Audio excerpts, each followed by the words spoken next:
Assalamualaikum warahmatullahi wabarakatuh, teman-teman semua. Saya adalah mahasiswa dari UIN Siber Senior Jati Cirebon.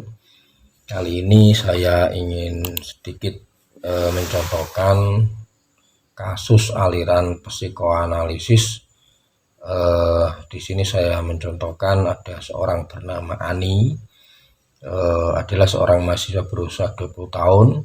Seringkali merasakan kecemasan yang luar biasa ketika harus berinteraksi sosial, terutama di lingkungan yang tidak ia kenal. Ia cenderung menghindari pesta, presentasi di depan kelas, atau bahkan sekedar berbicara dengan orang baru. Kecemasannya ini seringkali disertai dengan gejala fisik seperti jantung berdebar, telapak tangan berkeringat, dan nafas pendek. Ia sendiri tidak mengerti mengapa ia merasakan hal ini, padahal secara sadar ia ingin memiliki lebih banyak teman dan berpartisipasi aktif dalam keinginan kampus.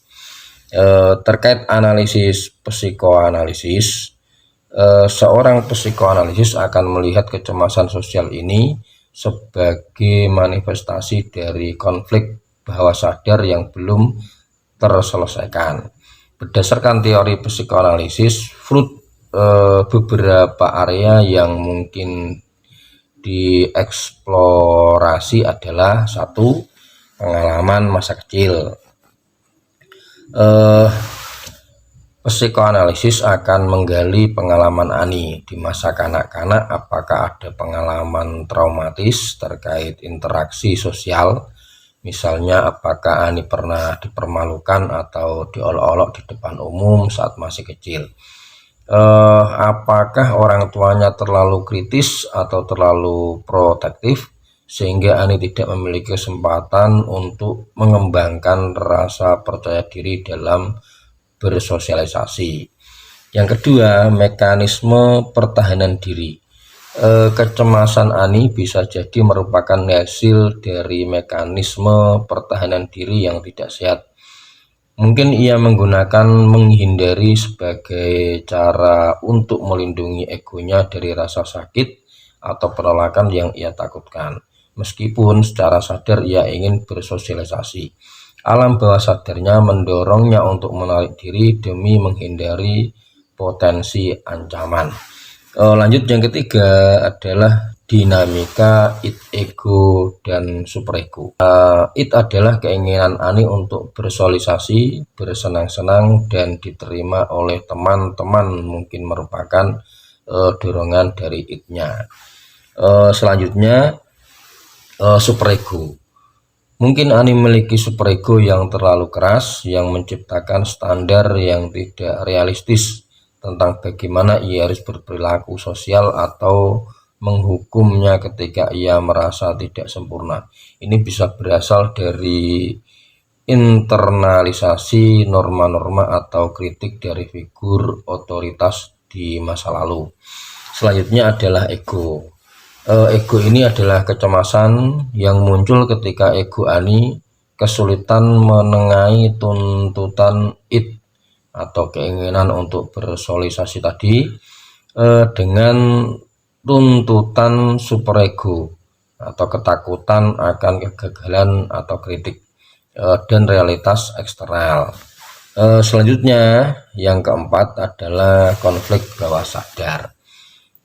Mungkin ada konflik bawah sadar antara keinginan Ani untuk mendapatkan perhatian dan ketakutannya akan penilaian negatif. Misalnya, ia mungkin secara tidak sadar percaya bahwa jika ia menonjol, ia akan menjadi sasaran kritik seperti yang mungkin pernah ia alami sebelumnya.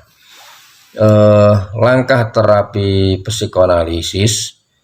Dalam terapi psikoanalisis, Ani akan didorong untuk berbicara secara bebas, asosiasi bebas tentang apapun yang terlintas dalam pikirannya, termasuk mimpi, ingatan, masa kecil, dan perasaan yang tidak nyaman. Terapis akan membantu Ani untuk mengidentifikasi pola bawah sadar.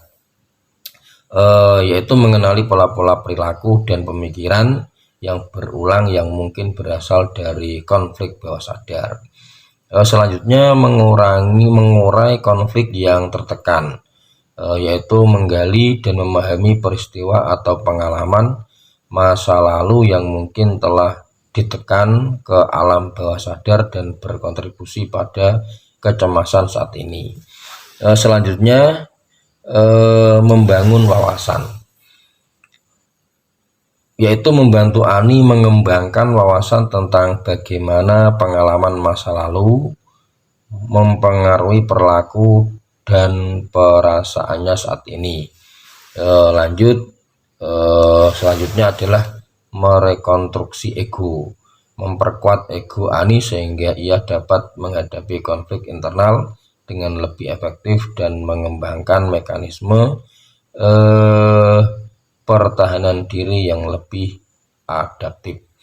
Melalui proses ini diharapkan Ani dapat memahami akar kecemasan sosialnya, memproses emosi yang tertekan, dan pada akhirnya mengurangi gejala kecemasan serta mengembangkan cara yang lebih sehat untuk berinteraksi dengan dunia sosial. Itu guys kawan,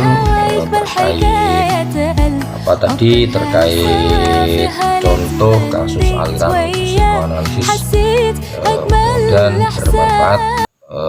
Wassalamualaikum warahmatullahi wabarakatuh. Bye.